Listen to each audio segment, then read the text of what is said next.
পদ্মশ্রী ধনীরাম টোটো ও পদ্মশ্রী করিমুল হকের উপস্থিতিতে রবিবার সন্ধ্যায় মশাল মিছিল জলপাইগুড়ি শহরে। উত্তরবঙ্গের দুই পদ্মশ্রী এবার হাঁটলেন আরজিকর ঘটনার প্রতিবাদী মহামিছিলে।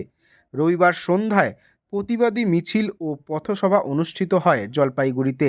এই মিছিলে মশাল হাতে প্রতিবাদ করতে দেখা যায় অংশগ্রহণকারীদের। চিকিৎসকেরা দিচ্ছে ডাক, শহরবাসী পা মেলাক, এই স্লোগানকে সামনে রেখে জলপাইগুড়ি আইএমের উদ্যোগে এবং জলপাইগুড়ি নাগরিক সংসদের ব্যবস্থাপনায় অভয়ার নারকীয় মৃত্যুর বিচারের দাবিতে এবং উত্তরবঙ্গ লবির বিরুদ্ধে মহামিছিলে কার্যত স্তব্ধ হয়ে যায় জলপাইগুড়ি এবং এরপরেই জলপাইগুড়ি শহরের কদমতলা মোড়ে অনুষ্ঠিত হয় পথসভা। মিছিল এবং পথসভার মধ্য দিয়ে রবিবার সন্ধ্যায় শহর এক প্রকার স্তব্ধ হয়ে পড়ে। এদিনের প্রতিবাদ মিছিলে অংশ নিয়ে পথসভায় বক্তব্য রাখেন উত্তরবঙ্গের দুই নামিককর সমাজসেবী পদ্মশ্রী ধনীরাম টোটো ও পদ্মশ্রী করিমুল হক। মাননীয় সবাইকে আমি ধন্যবাদ দিতে চাই। আমি গোয়া থেকে এসেছি আজকে এই জলপাইগুড়ি ডাক্তার ইনস্টিটিউটের তরফ থেকে আমাকে ডাকা হয়েছিল। যে বিষয়টা তো আপনারা সবাই জানেন যে আরজিকরের ঘটনাটা এটা আমাদেরকে প্রধান হৃদয় ব্যথিত এবং মর্মাহত করেছে। তার মৃত্যুকে এমনভাবে করা হলো যে নিরাপত্তা বলে থাকে, সেখানেই তাকে ধর্ষণ করে তার মৃত্যু করা হলো। তাহলে আমাদের নাগরিকদের কোথায় তো আমাদের নিরাপত্তা থাকবে? এটা সেই নিরাপত্তার মধ্যে দিয়েও আজকে বিচার হচ্ছে না। আজ কাল পরশু দিন সবাই নানা বিভ্রান্তি করানো হচ্ছে। আমি চাই আপনারা সবাই গর্জে উঠুন, এর বিচার চাই, আমাদের তৃণমূলরা বিচার চাই, সবার যেমন নিরাপত্তা চাই, যেমন আপনার গর্জে উঠুন। এটা কেন হলো, এটা অবিলম্বে আমাদেরকে করতে হবে। কেন করছে না? সবকিছু যদি পারতে পারে তাহলে এই বিচারটা কেন তাড়াতাড়ি হচ্ছে না? এটা আমার কাছে দাবি থাকলো। আবার আপনার সবাই দাবি দেবো। আপনাদের ধন্যবাদ দিচ্ছি। নমস্কার।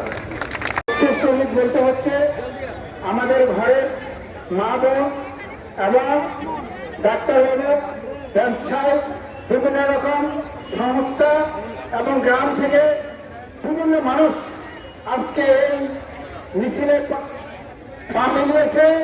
একটাই কারণ, সবাই জানে আমরা কলকাতায় যে আরজিকরের ঘটনাটা, এই ঘটনাটা দ্রুততম বিচার এবং দোষীদের শাস্তি যেন পায়, তার জন্য আমরা আজকে জলপাইগুড়ি শহরে আপনাদের জনসাধারণ এবং ডাক্তারবাবু সবাই মিলে আমরা আজকে এই আন্দোলন করলাম।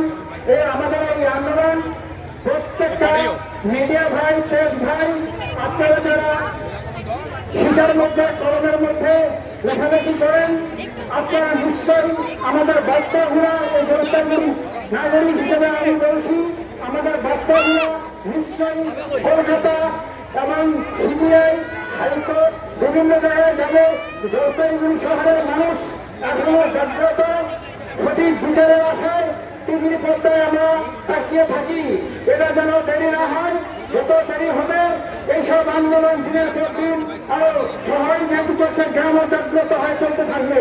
তাই আমি মনে করি এই বিচার যত তাড়াতাড়ি হবে তত তাড়াতাড়ি আমরা দেখতে পাবো, জানতে পাবো। আর এইসব যারা ধর্ষক, যারা দোষী, তারা যেন শাস্তি পায়। আর এই শাস্তির মাধ্যম দিয়ে সারা বাংলায় যেসব দুষ্কৃতিকারী আছে তারা যেন ভয়ে এসব কাজ আর কোনোদিন না করে। এইভাবে আমার বক্তব্য শেষ করছি। নমস্কার।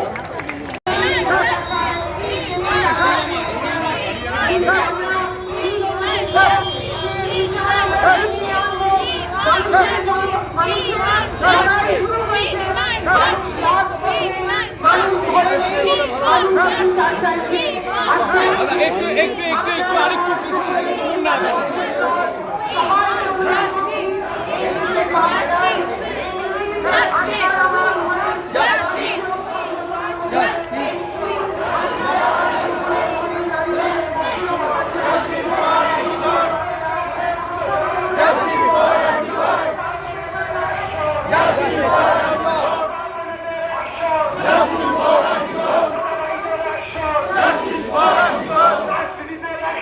Justice for